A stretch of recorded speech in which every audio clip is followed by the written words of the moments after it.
안녕하십니까. 만나고 싶은 사람 듣고 싶은 이야기 최혜심입니다. 김정한 목사입니다. 건강하세요. 1992년 바르셀로나 올림픽 당시 영국의 데릭 레드몬드는 육상 선수로 떠오르는 유망주였습니다. 400m 준결승이 있던 날 데릭은 초반 선두로 활약하며 결승 진출을 확정하는가 싶더니 허벅지 뒤쪽 근육에서 이상 신호가 감지됐고요. 트랙에서 쓰러지고 마는데요. 이 극심한 통증 속에서도 포기하고 싶지 않았던 데릭은 의료진의 만류에도 다시 달리기 시작합니다. 그 순간 트랙으로 달려든 한 사람, 그의 아버지였습니다. 아들의 어깨를 감싼 채 아버지는 아들에게 이렇게 말합니다. 아들아, 꼭 완주하지 않아도 된단다. 그러자 데릭은 말하죠. 아빠, 결승선을 꼭 통과하고 싶어요. 그래, 그럼 함께 뛰자. 그렇게 레드몬드 부자는 경기 내내 울면서 완주를 했고요. 올림픽 사상 가장 느린 기록이었지만 그곳에 함께한 6만 5천 명 관중은 함께 울며 우레와 같은 박수와 함성을 보냈다는 이야기입니다. 목사님, 이보다 더 아름다운 완주가 또 있을까요? 사람이 살다가 보면 finish, 끝마친다는 게 굉장히 중요하잖아요. 모든 일을 끝마친다, 마무리 짓는다, 용두삼위격으로 하다가 말고 하는 사람들이 우리 주변에도 많은데 사실 그렇게 어렵고 힘든 경주를 끝까지 완주했다. I have finished. 그러니까 내가 finish했다. 예수님도 십자가 상에서 세상에 오신 목적을 이루었다. 다 이루었다. It is finished. 이제 그러한 맥락에서 이런 거를 보면은 사람들 마음이 뭉클해지는 거죠. 네. 그래서 우리도 이 세상을 살면서 내가 어떻게 이 세상을 끝마칠 것인가. 그래서 사람들이 나를 어떻게 기억에 남을 것인가. 그걸 보면서 오늘 예수님이 오신다고 내 일 마무리를 어떻게 한다. 굉장히 중요한 것 같은데 아이 뭐 내일 또 하면 되지, 모레 하면 되지. 그러한 마음으로 있기 때문에 정리가 안 되는 삶을 우리가 사는 적이 많이 있죠. 네. 그렇기 때문에 모든 것을 다 이루었다. 이러한 마음을 가지고 하루하루를 살아가는 게 굉장히 본인도 다른 사람 보기에 본이 될 것 같아요. 예. 그래서 나는 참 멋있게 살았다. 잘 살았다. 이 일을 잘 마무리했다. 그러한 맥락에서 우리 기독교인들이 더 세심하게 네. 생각을 하고 그 목적을 달성해야 될 것 같아요. 아멘. 만나고 싶은 사람 듣고 싶은 이야기 오늘 초대 손님은 전북 극동포럼의 회장이자 호식이 두 마리 치킨의 이문용 대표님과 함께합니다. 어서 오십시오. 반갑습니다. 네, 반갑습니다. 이문영입니다. 감사합니다. 네, 저희 극동방송 가족 여러분께 인사 말씀 부탁드릴게요. 예, 이문영 집사입니다. 극동방송하고는 전 어릴 때부터 극동방송하고 인연이 있었고요. 제가 다니던 학교의 바로 위에 극동방송이 위치하고 있었습니다. 자유공원 바로 밑에 제가 고등학교, 중고등학교를 거기서 다녔습니다. 그러니까 자유공원에 올라가게 되면 항상 극동방송 앞쪽을 이렇게 지나서 가게 되고 했었던 그러시죠. 게 어릴 때부터의 일이었었고요. 오늘 이렇게 초대해 주셔서 너무 감사드립니다. 그런데 이 대표님이 10년만 연장해 주면은 주님 마음대로 쓰십시오. 뭐 건강이 안 좋은 상태십니까? 예, 제가 이게 한화에 있을 때 일입니다. 제가 한화그룹에서 25년을 근무를 했었는데 1996년도에 그 한화에서 상무 대표이사를 했었을 때 그 전에 92년과 94년도에 형님과 아버님이 급작스럽게 서거하시는 통에 그것의 영향으로 우울증에 걸려가지고 2년 동안 헤어나오지를 못했었고요.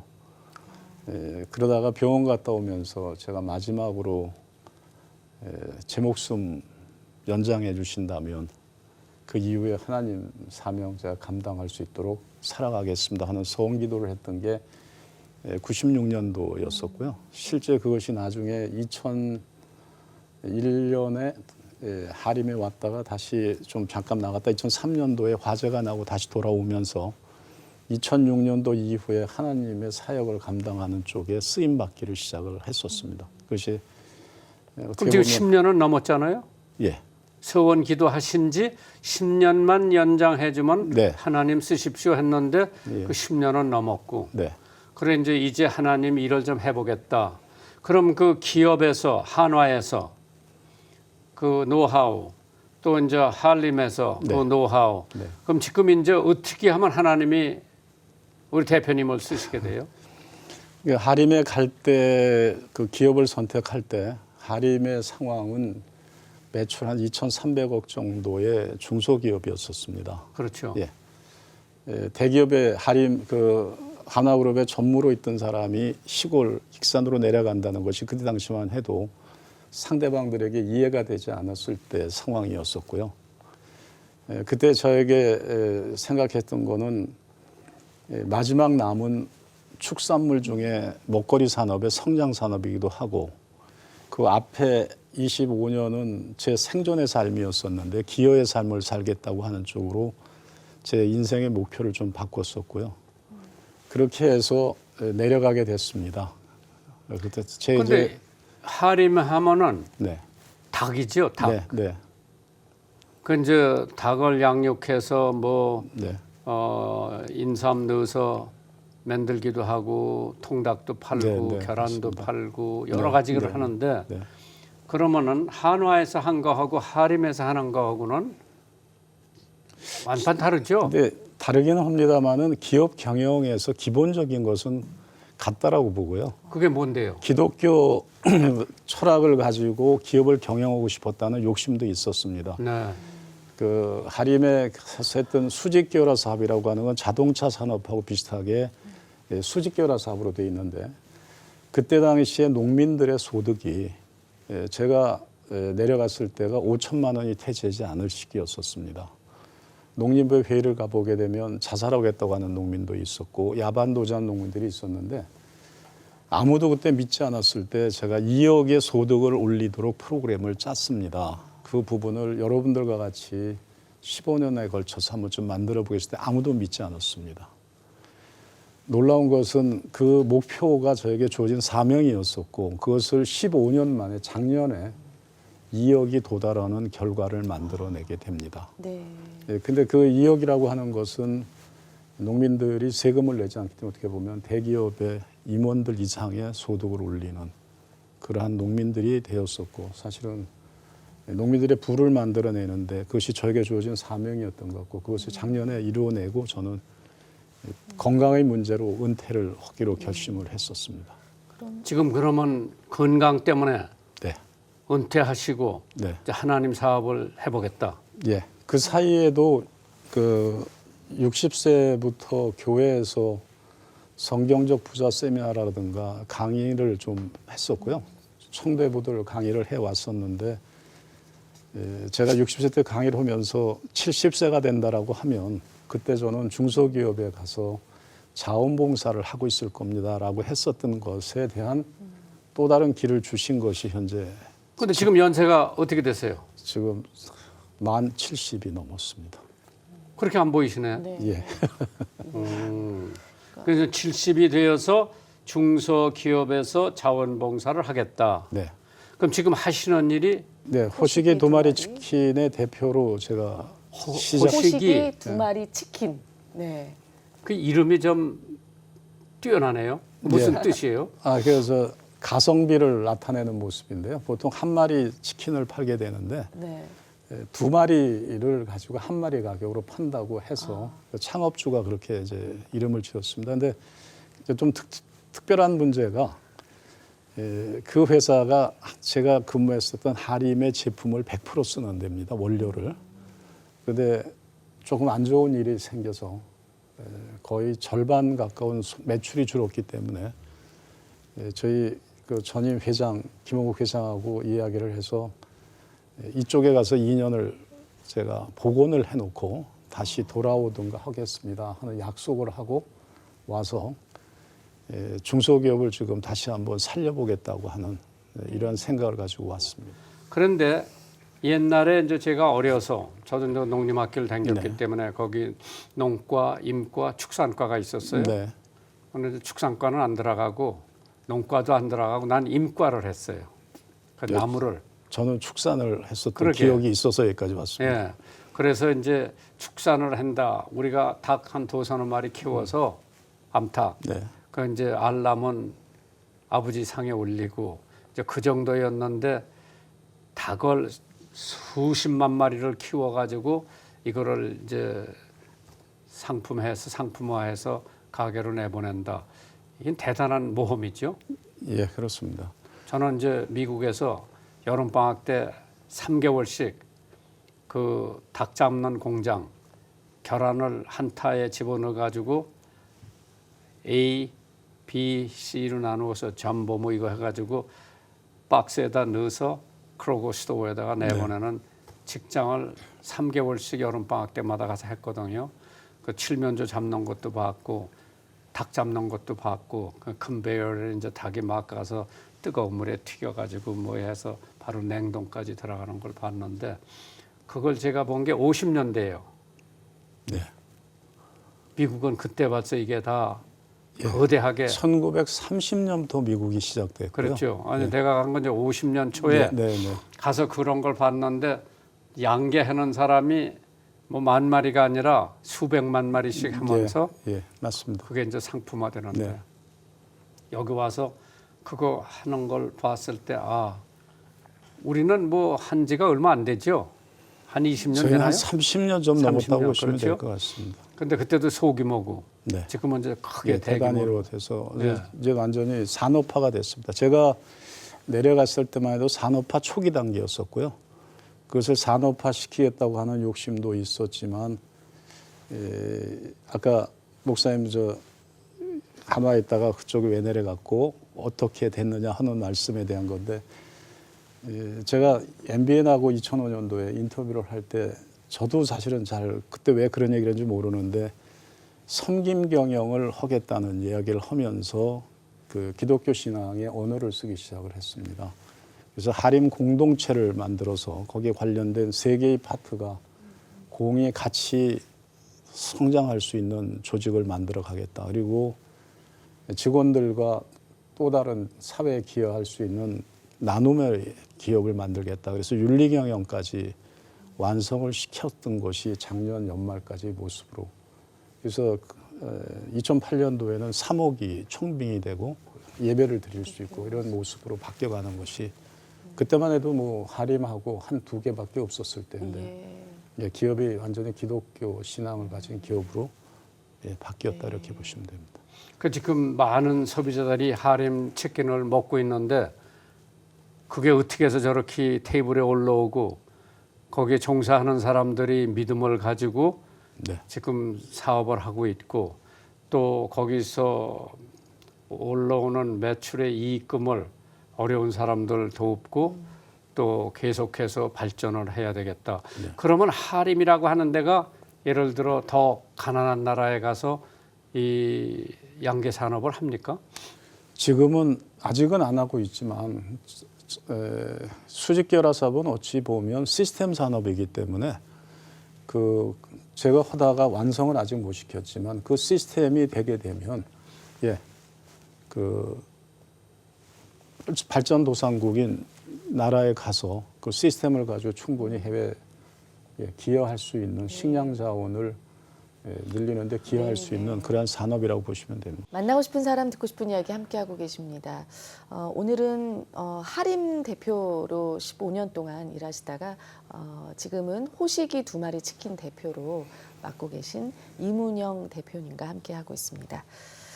대표님, 회사의 위기는 이제 언제든지 찾아오기 마련인데 그런 위기들을 어떻게 극복을 하셨었는지. 예, 과거에도 뭐 그런 경우들 굉장히 많았고요. 어차피 그 기업을 운영하는 주체는 사람입니다. 네. 그 천재 지도자가 사실은 요즘 같은 게 필요한 것이 아니라 천재를 만드는 지도자가 필요한 시기인가 아닌가 생각을 하고요.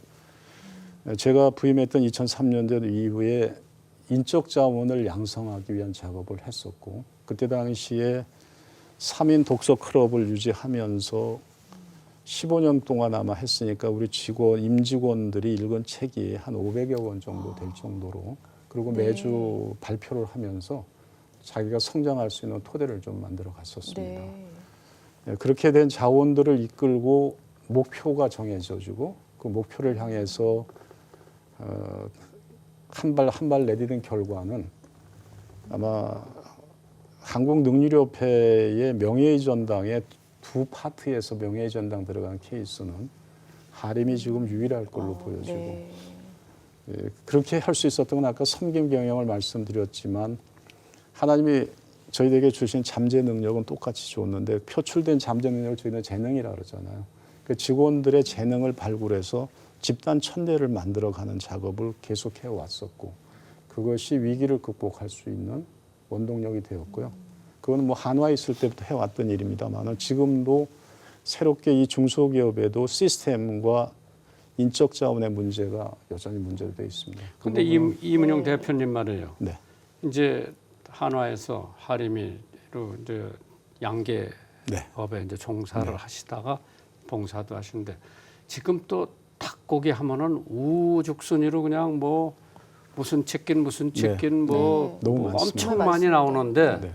나오다가 안 되면 또 문 닫고 그러는데 이거를 어떻게 좀 조정을 해주고 서로 사는 길을 모색해야지 잘 된다 하니까 그냥 아무나 막 나와서 지금 하고 있는 거 아니에요? 근데 그거는 어찌 보면은 강제화세는 상당히 어렵다고 보고 시장에 맡기는 게 제일 좋은데요. 저는 그렇죠. 이제 그런 경험이 있었던 게 한화에 있을 때 빙그레 쪽에 있었던 시기가 좀 많습니다. 아이스크림. 우유 빙그레 쪽에. 우유 아이스크림. 그런데 1987년도에 우유 회사가 78개가 있었습니다. 제가 그때 당시에 앞을 내다보는 중장기 사업계에서 산업의 발전 방향을 항상 10년치를 보고 움직였습니다만은 10년 이내에 저게 10개 밑으로 줄을 것이다. 그리고 어느 회사가 제일 먼저 무너지느냐 하는 것은 산업 사업 구조가 비즈니스 모델이 요 회사, 약한 회사가 제일 먼저 무너질 거예요. 예, 그리 같습니다. 지금 현재 우유 회사는 몇 개 안 남지 않았지 않습니까? 그러니까 이것이 인위적으로 조절해서 될 일이 아니고 시장에 맡기게 되면 생존할 수 있는 회사와 그렇지 않은 회사가 자동적으로 구분이 그건 되게 뭐 되는데 자유 경제에서 그것뿐만 아니라 네. 학교도 마찬가지고요. 네, 마찬가지입니다. 무슨 방송사도 마찬가지고요. 지금은 이제 1인 방송을 하고 있는데 네, 네. 이제 웬만한 건 다 문 닫아야 되지요. 네, 맞습니다. 그러니까 그러한 면에서 그럼 닭 산업도 문 닫는 데가 나올 거다.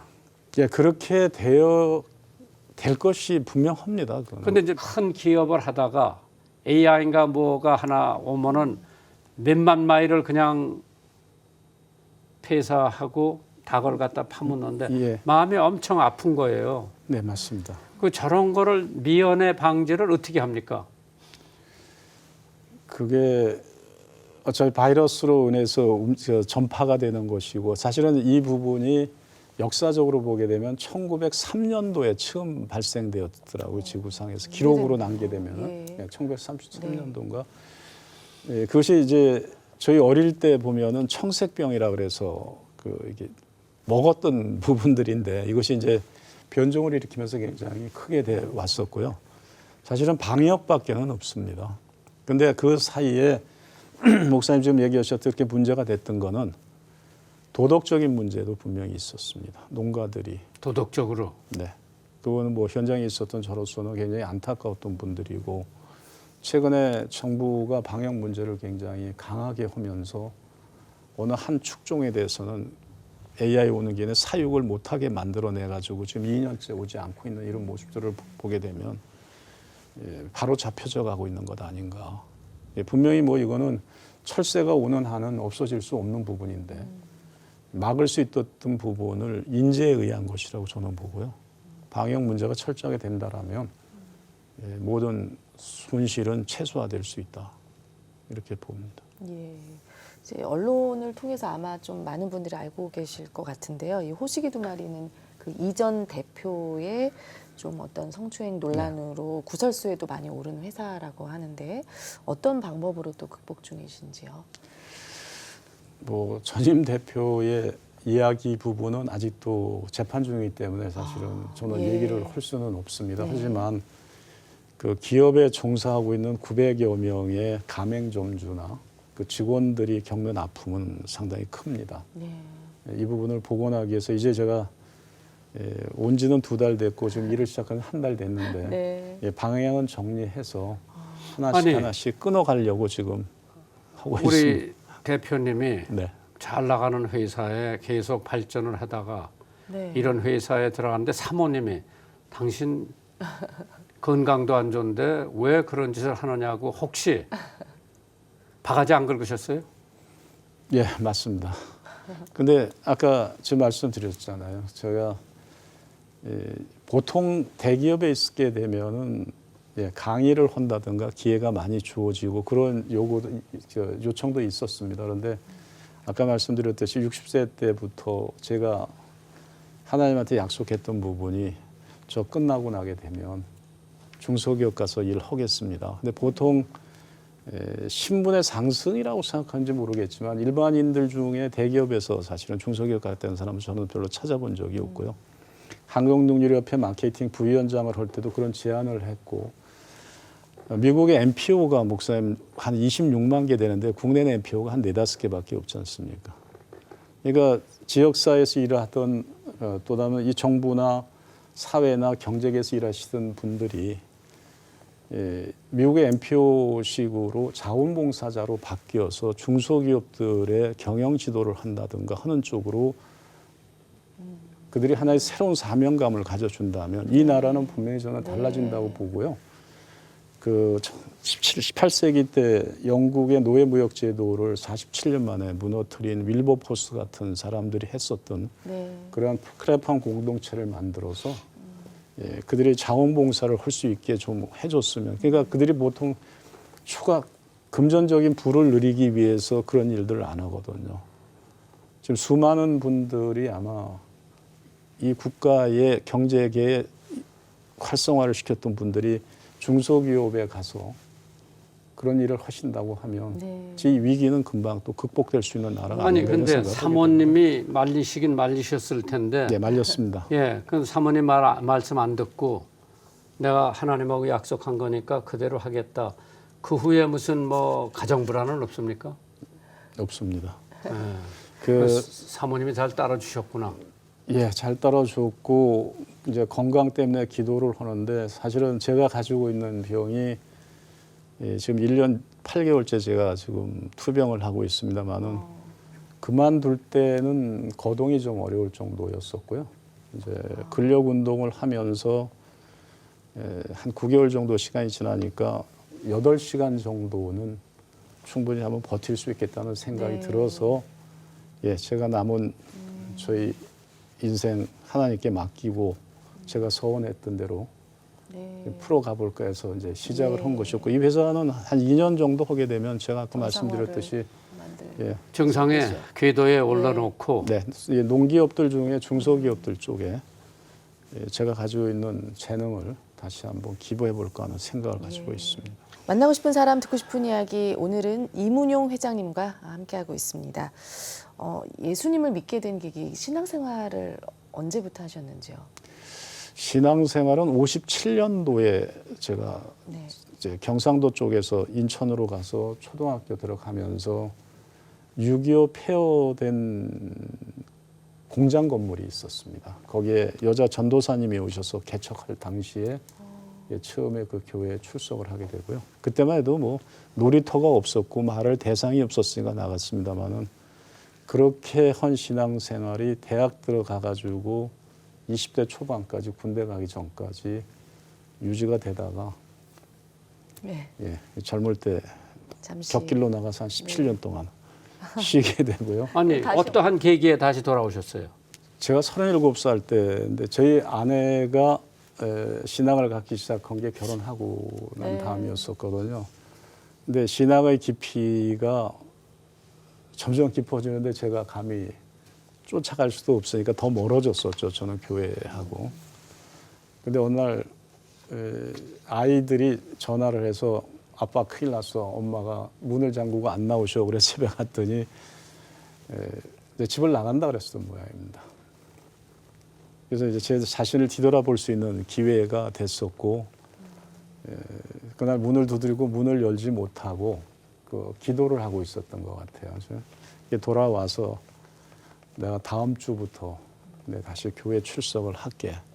그 약속을 한 것이 결혼한 지 딱 10년째 되는 해였었습니다. 그리고 교회 그 다음 주에 출석했을 때 갑자기 사실은 목사님 설교에서 뜨거운 게 저한테 들어오는 것을 느꼈었고, 그때 이후에 교회 출석을 하면서도 일하고 또 이게 좀 제대로 연결이 안 되다 보니까 그렇게 깊이를 가지지 못했던 게 그 다음이었습니다만은, 아까 말씀드렸듯이 96년도에 우울증에서 벗어나면서부터는 제대로 된 이제 신앙을 갖기 시작을 했었고, 하나님이 인도하시는 대로 기도한 대로 사실은 지금까지 살고 있었다고 보시면 됩니다. 예. 청취자 사연이 도착돼 있습니다. 함께 나누겠습니다. 샬롬, 김정환 목사님 안녕하세요. 저는 5살, 1살 두 아들을 키우고 있는 집사입니다.